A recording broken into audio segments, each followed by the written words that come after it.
हम आ जाते हैं टाइप्स ऑफ ग्रोथ मॉडल पे। पॉपुलेशन ग्रोथ मॉडल जो होते हैं स्टडी द ग्रोथ पैटर्न, वो एनवायरमेंटल कंडीशन पे डिपेंड करते हैं। अगर एनवायरमेंटल कंडीशन अनसैचुरेटेड है, यानी कि जो रिसोर्सेज हमारे पास है वो बहुत ज़्यादा है, अनलिमिटेड है, स्पेस अनलिमिटेड है, कोई कंपटीशन नहीं है, कोई डिसीज नहीं है, कोई प्रिडेशन नहीं है, तो इस टाइप में जो ग्राफ हम स्टडी करते हैं वो हम स्टडी करते हैं एक्सपोनेंशियल ग्रोथ कर्व। लेकिन हम जानते हैं कि रियलिटी में सैचुरेटेड एनवायरनमेंट होता है, लिमिटेड रिसोर्सेज होती हैं, स्पेस भी लिमिटेड होता है, कंपटीशन होता है, प्रिडेशन होता है, डिसीज होती है, डिसीज कॉजिंग एजेंट होता है, ये बहुत कॉमन नेचर में होता है जिसको हम बोलते हैं लॉजिस्टिक ग्रोथ कर्व। सो ये दो तरीके के हम ग्रोथ कर्व पढ़ते हैं, that is exponential growth curve and logistic growth curve. So अगर इफ एनी पॉपुलेशन अगर अनसैचुरेटेड एनवायरनमेंट है, यानी कि एकदम एक्सपोनेंशियल एनवायरनमेंट है, कोई भी चीज़ लिमिटेड नहीं है, सब एकदम भरपूर प्रेजेंट है, तो उस केस में ग्रोथ कर्व कैसे हम निकालेंगे? उस ग्रोथ को हम बोलते हैं exponential growth, called exponential growth. And उस केस में फॉर्मूला हमारा आ जाता है dn/dt is equal to rn।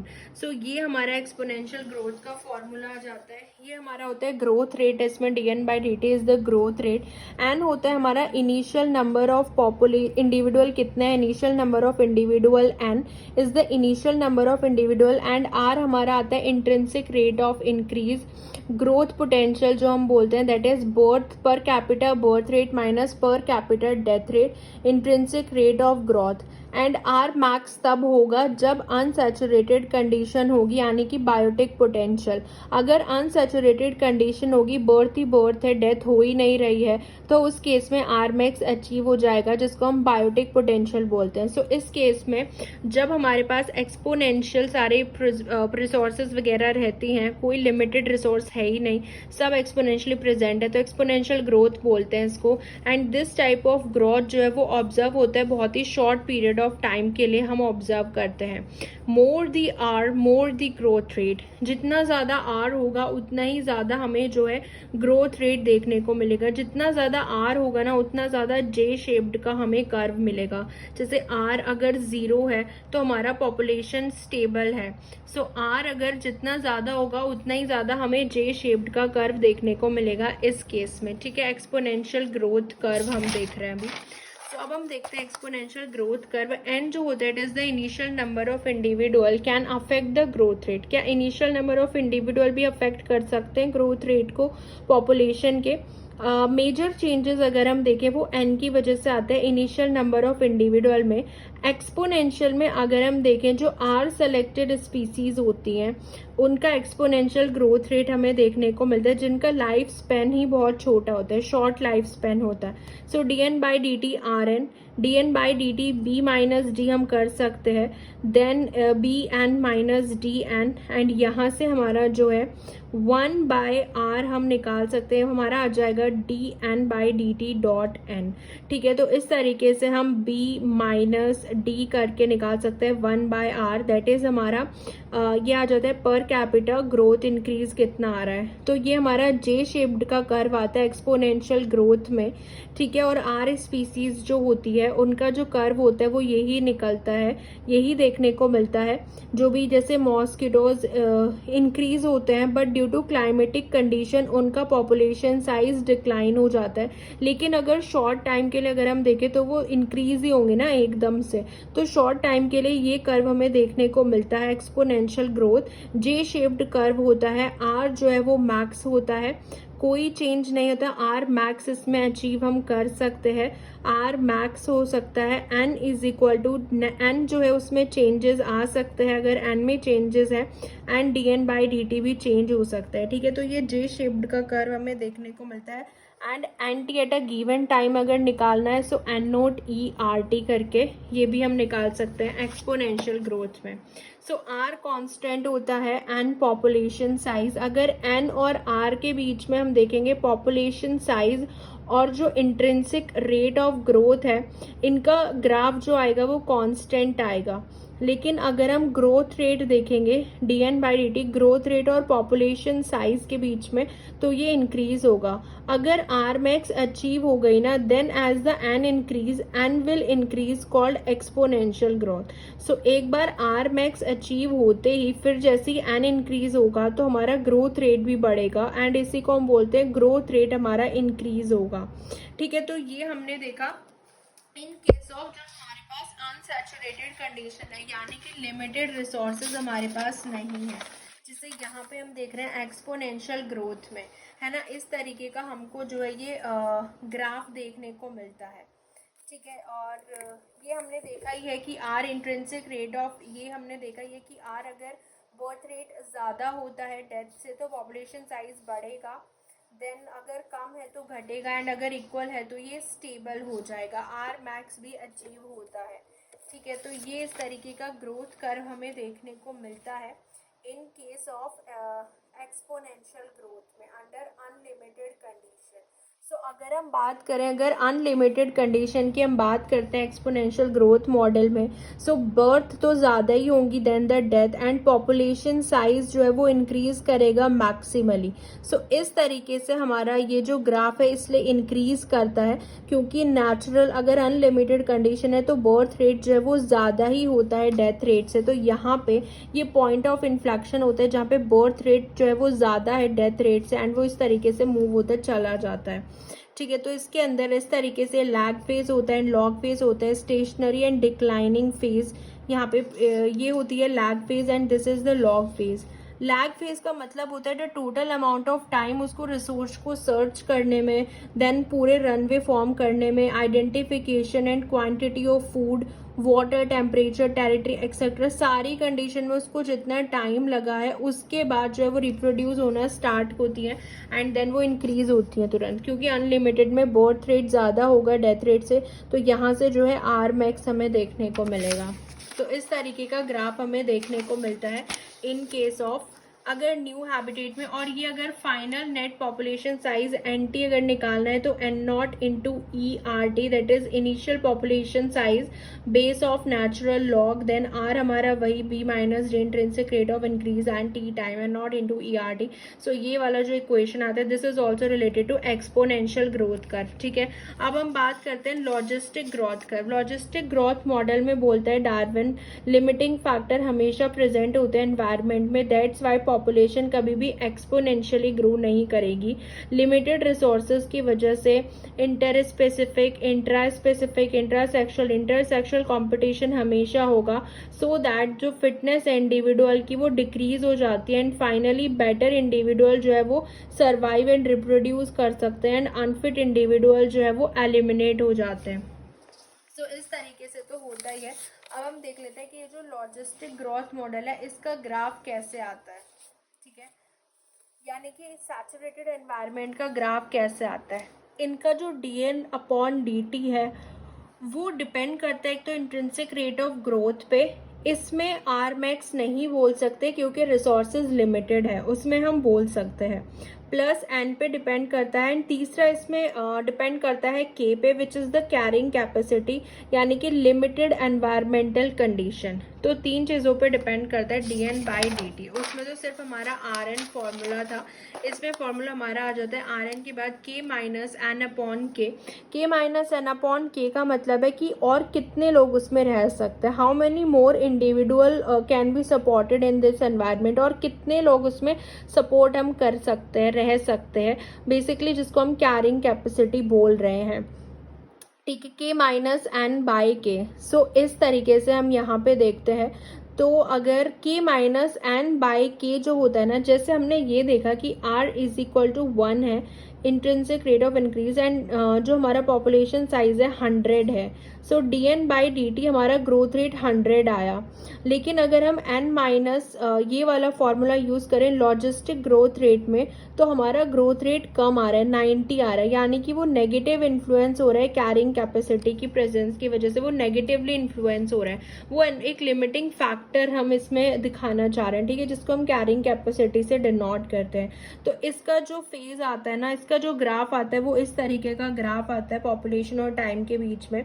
इसके बीच में ये लैग फेज आता है, देन एक्सपोनेंशियल फेज आएगा, यानी कि उसके बाद ये इंक्रीज करेगा। देन एक यहाँ पे बीच में k/2 हाफ कैरिंग कैपेसिटी जिसको हम बोलते हैं। देन अगेन हमारा जो ग्रोथ रेट आता है वो बढ़ता है उसके बाद, एंड देन ग्रोथ रेट जहाँ पे जीरो हो जाता है, dn/dt हमारा जो है जीरो हो जाता है। सो इस तरीके से लॉजिस्टिक ग्रोथ कर्व में हमें देखने को मिल रहा है। पहला है dn/dt जिसमें हमारा ये टोटल हमारा पॉपुलेशन ग्रोथ रेट जो है वो 300 है, एंड वो हमें दिखता हुआ मतलब दिख रहा है वो, ठीक है। और सेकंड पॉइंट आता है पहला जिसमें हमारा dn/dt बढ़ रहा है, एक्सपोनेंशियली बढ़ रहा है। देन हमारा dn/dt k/2 हाफ हो जाता है, ग्रोथ रेट जो है वो यहाँ पे हाफ हो जाएगा, एंड पॉपुलेशन साइज हो जाएगा हमारा k/2। एंड देन हमारा थर्ड पॉइंट आता है जहाँ पे ग्रोथ रेट हमारा कम हो जाता है आर की वजह से। ये हमारा थर्ड फेज आता है, ग्रोथ रेट यहाँ पे कम हो जाता है लॉजिस्टिक ग्रोथ रेट में, लॉजिस्टिक ग्रोथ कर्व में। सो मैक्सिमम ग्रोथ रेट की जो वैल्यू होती है वो n=k/2 पे आती है, maximum growth rate. Mainly r is responsible as r is influenced much, क्योंकि r जो है वो birth rate minus death rate के इक्वल होता है, सो r ही ज़्यादा इन्फ्लुएंस होता है। So dn/dt is equal to zero, stationary phase आ जाती है बाद में जहाँ पे b is equal to d हो जाता है। Still the stage is dynamic equilibrium, यानी कि यहाँ पे हमारे equal number of birth and equal number of death हो जाते हैं, जहाँ पे हमारी कैरिंग कैपेसिटी आ जाती है। इसलिए यहाँ पे ग्रोथ रेट हमारा जीरो हो जाता है, क्योंकि birth rate and death rate यहाँ पे इक्वल हो जाते हैं एक पॉइंट पे। तो ये स्टेशनरी फेज आ जाती है इस केस में, ठीक है। तो ये होता है हमारा लॉजिस्टिक ग्रोथ कर्व, जिसपे हमको जो ग्राफ होगा ना वो ऐसा ही देखने को मिलेगा। जैसे अगर हम यहाँ पे देखें इनिशियल, ठीक है, इसमें जो हमारा ग्रोथ रेट होगा ग्राफ जो है वो ऐसा ही देखने को मिलेगा। जैसे अगर हम इसमें देखें इनिशियल पॉपुलेशन साइज इतना है, resources high and population size कम है, कोई कंपटीशन नहीं, कोई एग्जिस्टेंस हाई है, आर मैक्स हमें देखने को मिलेगा। ये एक्सपोनेंशियल वाले में था। लेकिन अगर पॉपुलेशन रिसोर्सेज लिमिटेड है, कंपटीशन भी है, कोई एग्जिस्टेंस कम है, उस केस में बर्थ रेट डेथ रेट के इक्वल हो सकता है। अगर बहुत सीवियर कंपटीशन है तो बर्थ रेट डेथ रेट के कम भी हो सकता है ना। तो इस तरीके का ग्राफ इसलिए हमें देखने को मिलता है। पॉइंट ऑफ इन्फ्लेक्शन यहाँ होता है, and this is the point of deflection. Point of inflection जहाँ पे बर्थ रेट बढ़ना शुरू हुआ and then death rate, and point of deflection जहाँ पे birth rate death rate equal होना स्टार्ट हो जाता है, that is the k carrying capacity and k/2 population size. Declining phase इसमें हमें नहीं देखने को मिलती है, लॉग फेज आएगी, then point of inflection and point of deflection, इसके बीच में हमें k/2 देखने को मिलता है, ठीक है। सो बस ये होता है हमारा लॉजिस्टिक ग्रोथ कर्व।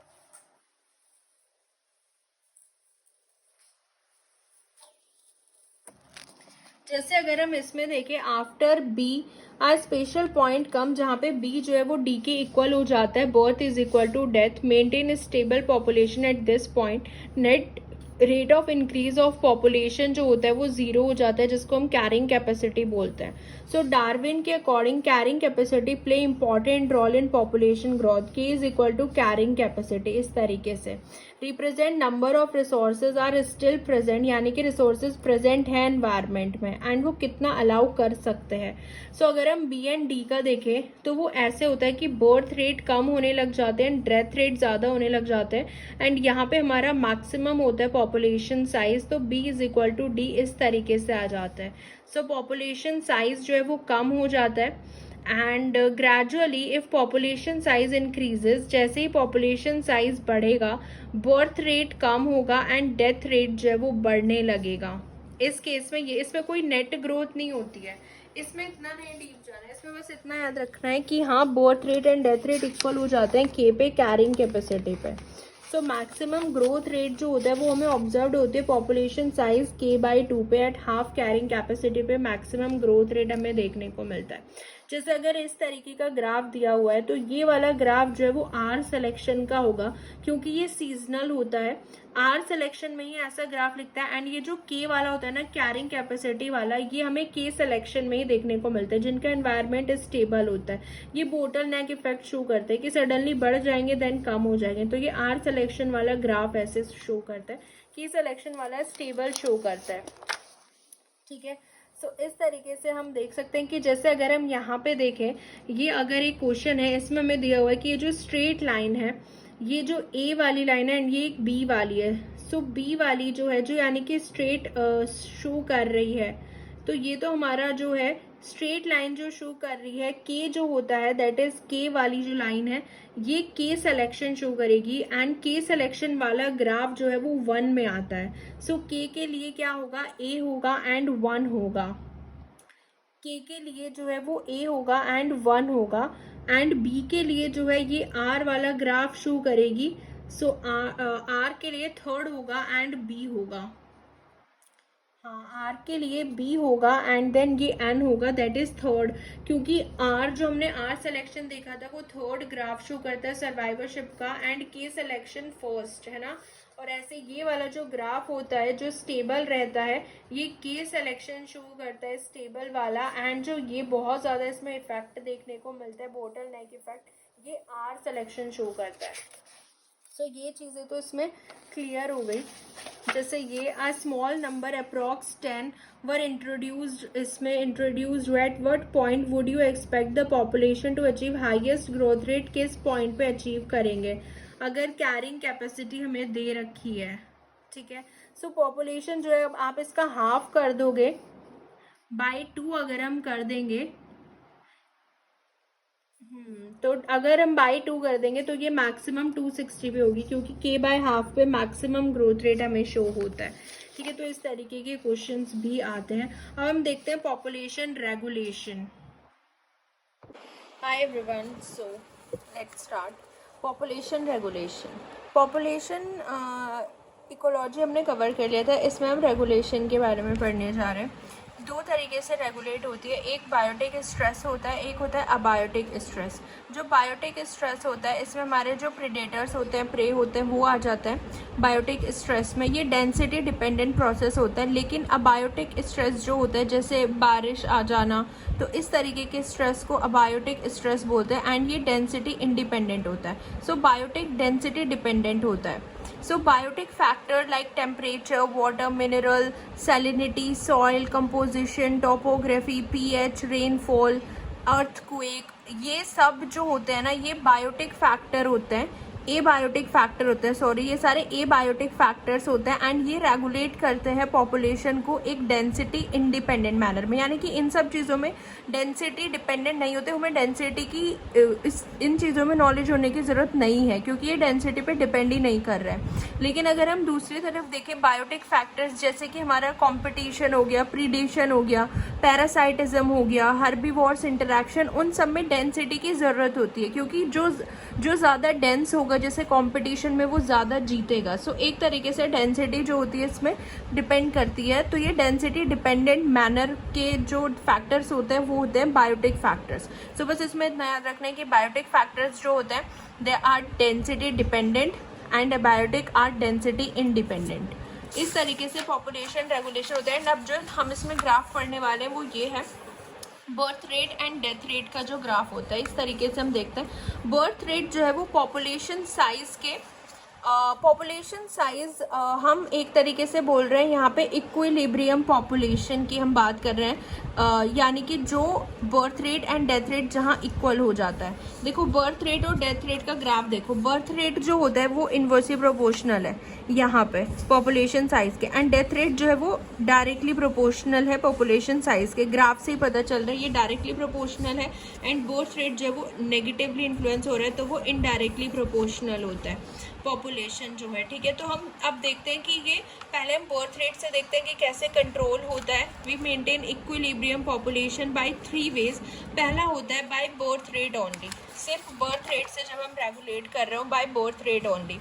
सो ये वाला जो हम ले रहे हैं डेथ रेट, क्योंकि अभी हम सिर्फ बर्थ रेट वाला देख रहे हैं, बर्थ रेट ही सिर्फ डेंसिटी डिपेंडेंट हम लेने वाले क्योंकि डेथ रेट हम कांस्टेंट रखेंगे which is density independent. So birth rate density dependent होता है। इस तरीके से बर्थ रेट का ग्राफ आएगा क्योंकि वो नेगेटिवली और इनवर्सली प्रोपोर्शनल होता है, ठीक है। ये वाला पॉइंट आ जाएगा हमारा कि जहाँ पे बर्थ रेट डेथ रेट के इक्वल हो जाता है। सो ये रहा पॉपुलेशन इक्विलिब्रियम साइज जो होता है it is maintain by density dependent birth rate, inversely proportional होता है एंड डेथ रेट यहाँ पे हमने डेंसिटी इंडिपेंडेंट रखा है और ये डेंसिटी डिपेंडेंट रखा है। अब अगर हम सिर्फ डेथ रेट लें, इसके ऑपोजिट हो जाएगा। डेथ रेट का ग्राफ जो है वो ऐसे आता है, डेंसिटी डिपेंडेंट होता है प्लस डायरेक्टली प्रोपोर्शनल होता है डेथ रेट का। So equilibrium population maintain by directly density dependent death rate only. So अगर सिर्फ डेथ रेट से, अगर हम डेथ रेट से इसको मेंटेन कर रहे हैं तो ये वाला ग्राफ आएगा जिसमें हम बर्थ रेट को कांस्टेंट रखते हैं, एंड इसका उल्टा हो जाएगा बर्थ रेट से। ठीक है, तो बस इतना याद रखना है। बस इसमें एक चीज़ याद रखनी है कि बर्थ रेट और पॉपुलेशन साइज के बीच में जो रिलेशन है वो है इन्वर्सली प्रोपोर्शनल का, और ग्राफ भी उसका यही आता है इन्वर्सली प्रोपोर्शनल वाला, ऐसे जो डाउनवर्ड जा रहा है। ठीक है, एंड डेथ रेट वाला जो ग्राफ होता है वो ऐसे अपवर्ड जा रहा है। तो ये चीज़ याद रखनी है बस। अब देखो, इक्विलिब्रियम पॉपुलेशन जब दोनों से जब रेगुलेट होगा, सो बर्थ रेट हमने देखा कि इन्वर्सली प्रोपोर्शनल होते हैं तो ग्राफ डाउनवर्ड जाएगा, एंड डेथ रेट का ग्राफ ऐसे अपवर्ड जा रहा है। सो ये तो है directly proportional, and birth rate inversely proportional होता है। दोनों ही इसमें डेंसिटी डिपेंडेंट है क्योंकि कोई भी हम कांस्टेंट नहीं रख रहे हैं। ठीक है, और ये अगर एक हम क्वेश्चन देखें इस तरीके से, सपोज करो, क्योंकि इस टाइप के ही क्वेश्चन इसमें पूछे जाते हैं, जैसे बर्थ रेट डेथ रेट जो है वो दो स्पीसीज का दिया हुआ है in relation to population density graph में। Which of the following is not true about the density dependent effect on both. हमें बताना है कि इनमें से कौन सा सही नहीं है। Which of the following is not true, तो हमें सही नहीं है यानी कि जो गलत है वो बताना है। तो पहला वाला इन्होंने स्टेटमेंट दिया हुआ है, जैसे ग्राफ है, पहला वाला स्टेटमेंट इन्होंने दिया हुआ है कि बर्थ रेट जो है वो डेंसिटी डिपेंडेंट है इन SP1, यानी कि अगर हम 1 देखें, स्पीसीज 1 वाला देखें, बर्थ रेट B1 वाला वो डेंसिटी डिपेंडेंट है। हाँ बिल्कुल करेक्ट है, क्योंकि डेंसिटी डिपेंडेंट तो है इसमें, एंड डेंसिटी इंडिपेंडेंट है इन 2 में। हाँ ये भी एकदम करेक्ट है, तो ये हमारा आंसर नहीं, क्योंकि हमें गलत वाला ढूंढना है। डेथ रेट जो है वो डेंसिटी डिपेंडेंट है दोनों स्पीसीज में। दोनों स्पीसीज में डेथ रेट अगर हम देखें वो डेंसिटी डिपेंडेंट है। हाँ ये भी एकदम करेक्ट है, क्योंकि दोनों स्पीसीज में डेंसिटी डिपेंडेंट ही है। थर्ड अगर हम देखें, density dependent effect on birth rate is stronger. अगर हम देखें डेंसिटी डिपेंडेंट इफेक्ट जो है बर्थ रेट में, डेंसिटी डिपेंडेंट इफेक्ट वो स्ट्रॉन्गर है in the species 1 than in species 2। हाँ ऑब्वियसली, क्योंकि स्पीसीज 1 में ही तो डेंसिटी डिपेंडेंट हमें दिख रहा है ना, बी में तो हमें दिख नहीं रहा 2 स्पीसीज में, तो इसमें ज़्यादा स्ट्रॉन्गर हुआ, तो ये वाला भी ऑप्शन करेक्ट है। बचा लास्ट यही आंसर होगा, क्योंकि सारे स्टेटमेंट तो करेक्ट है और हमें गलत वाला ढूंढना था। जैसे इसमें दिया हुआ है कि density dependent effect on death rate दोनों में सेम है, ये तो बिल्कुल भी नहीं है। ये तो आप देख के बता सकते हो कि D1 और D2 दोनों में जो डेंसिटी डिपेंडेंट रेट है दोनों में अलग अलग आ रहे हैं। सो ये तो हम देख के ही पता लगा सकते हैं। तो इस तरीके के क्वेश्चंस आते हैं इससे रिलेटेड। ठीक है, कुछ बस जो मेन चीज़ें आपको याद रखनी होती है ना, एक तो बायोटिक और एबायोटिक फैक्टर क्लियर रखो कि बायोटिक कौन सा फैक्टर होता है एंड एबायोटिक कौन से होता है। बायोटिक में हमारे जितने भी प्रिडेशन वगैरह आ जाते हैं वो आ जाते हैं, एंड एबायोटिक में हमारा रेनफॉल pH वगैरह किया जाता है। एंड बायोटिक वाले डेंसिटी डिपेंडेंट होते हैं एंड एबायोटिक वाले डेंसिटी इंडिपेंडेंट होता है, और बर्थ रेट इन्वर्सली प्रोपोर्शनल होता है। बस इतना याद रखना है। ये इसी तरीके के यहाँ पे क्वेश्चंस भी आते हैं, और डिफरेंट टाइप के क्वेश्चंस आते हैं। और ये इस तरीके के हमने जो ग्राफ देखे थे गिवन बिलो पिरामिड, ये पॉपुलेशन पिरामिड, हमने तीनों तरीके के जो है वो पढ़ लिए हैं। Age distribution based on the population pyramid, हमें बताना है which of the following is incorrect. ये जो पॉपुलेशन पिरामिड है इनमें से कौन सा इनकरेक्ट है, देखते हैं। पॉपुलेशन बी जो है has slower growth rate than a. Population b has slower growth rate than a. B और ए के बीच में हमें कौन सा बताना है, इसमें से हमें बताना है इनकरेक्ट बताना है, यानी कि जो गलत है वही बताना है। तो ए और बी में से आप देखो, इन्होंने बोला हुआ है कि पॉपुलेशन जो बी है उसका ग्रोथ रेट स्लो है ए से, बी का ग्रोथ रेट स्लो है ए से। हाँ सही है ये तो, क्योंकि देखो बी का जो ग्रोथ रेट है वो स्लो है, ए में तो इंक्रीज हो रहा है ना ग्रोथ रेट, क्योंकि यहाँ पे हमारा प्री रिप्रोडक्टिव फेज होता है, reproductive and then post reproductive phase होता है। तो इसमें अगर हम देखें तो ग्रोथ रेट तो बढ़ रहा है ना, और इसका स्लो है बी का, तो ऐसे ही जो पहला वाला ऑप्शन है वो तो करेक्ट हो गया, हमें इनकरेक्ट ढूंढना है। पॉपुलेशन सी जो है उसका बर्थ रेट हाई है, C has birth rate higher than the death rate। C का birth rate ज़्यादा है एंड डेथ रेट कम है। C में देखो birth rate ज़्यादा है एंड डेथ रेट कम है has birth rate higher than death rate. हाँ ये भी सही है, क्योंकि सी वाले में अगर हम देखें, क्योंकि बर्थ रेट आप ज़्यादा किस तरीके से पता लगा सकते हो, जो हमारा रिप्रोडक्टिव फेज है अगर वो ज़्यादा होगा तो बर्थ रेट भी ज़्यादा होगा। अब बाद में आके वो स्लो हो जा रहा है यहाँ पे, यानी कि डेथ रेट इसका कम है। तो इस तरीके से हम ये क्वेश्चन सॉल्व कर सकते हैं। ऐसे ही ए जो है वो रिप्रेजेंट करे रैपिडली ग्रोइंग पॉपुलेशन, हाँ करेक्ट है। And b has highest death rate among the 3 population, नहीं बी में नहीं है, डेथ रेट सी में होगा हाईएस्ट डेथ रेट। तो ये वाला ऑप्शन जो है इनकरेक्ट है। तो हम इनकरेक्ट जो ऑप्शन है वो इस तरीके से पता लगा सकते हैं। ठीक है, तो ये एकदम ने क्वेश्चन भी देख ले कि किस तरीके से आता है। पैरामिड वाला हम ऑलरेडी कवर कर चुके हैं वैसे। अब हम देखते हैं इसमें मेटा पॉपुलेशन।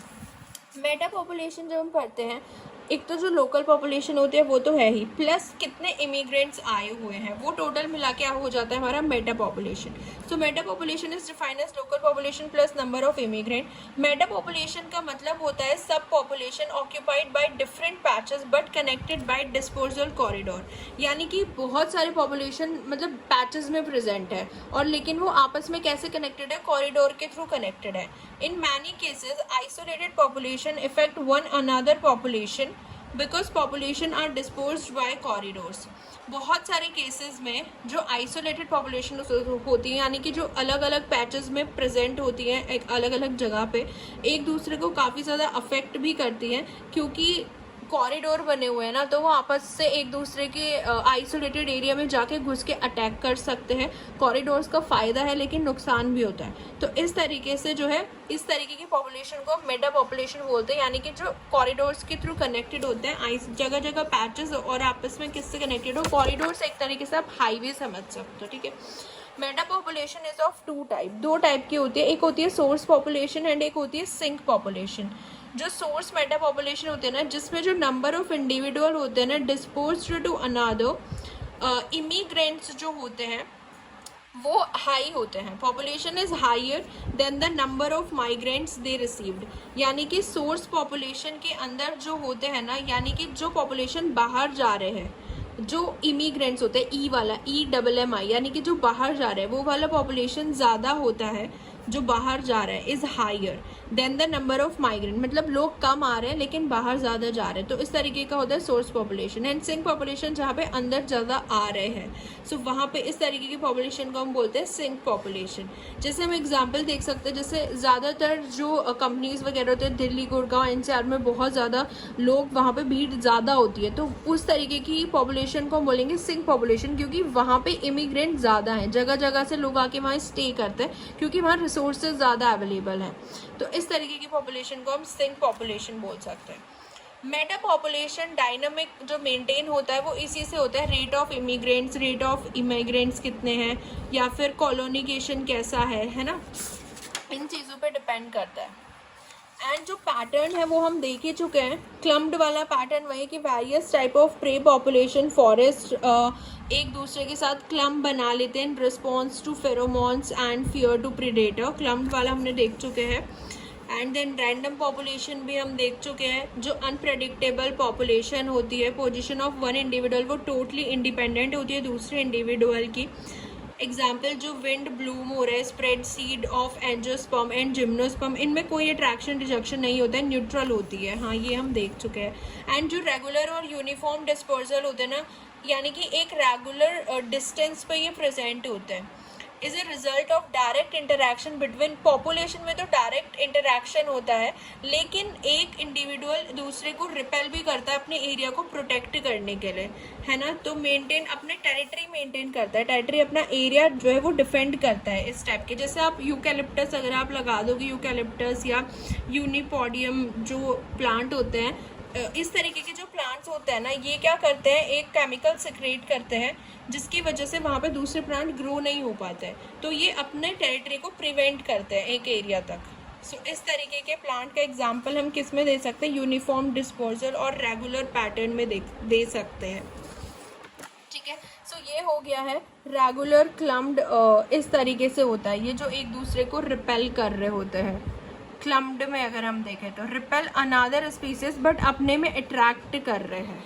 ठीक है, दूसरे को रेगुलर और यूनिफॉर्म डिस्पोजल, रेगुलर और यूनिफॉर्म डिस्पोजल जो होता है। तो अगर अब हम बात करते हैं लाइफ टेबल के बारे में, कोहॉर्ट एनालिसिस, ये हम वैसे देख चुके हैं, आर नॉट पूरा जो लाइफ टेबल है इस तरीके से। अब हम बात करते हैं ग्राम्स ट्रायंगल के बारे में। ग्राम्स ट्रायंगल जो होता है ना, इस तरीके का आपको ट्रायंगल याद रखना है।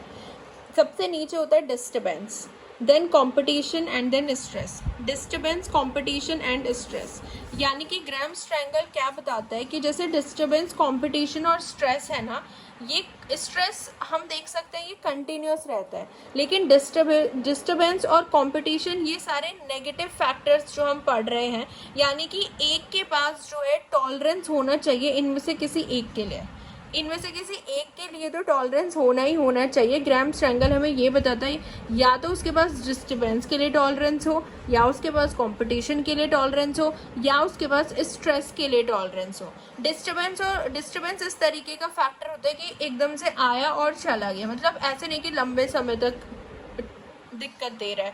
लेकिन अगर हम स्ट्रेस की बात करें तो ये कंटिन्यूस ही रहता है, इस तरीके के फैक्टर्स।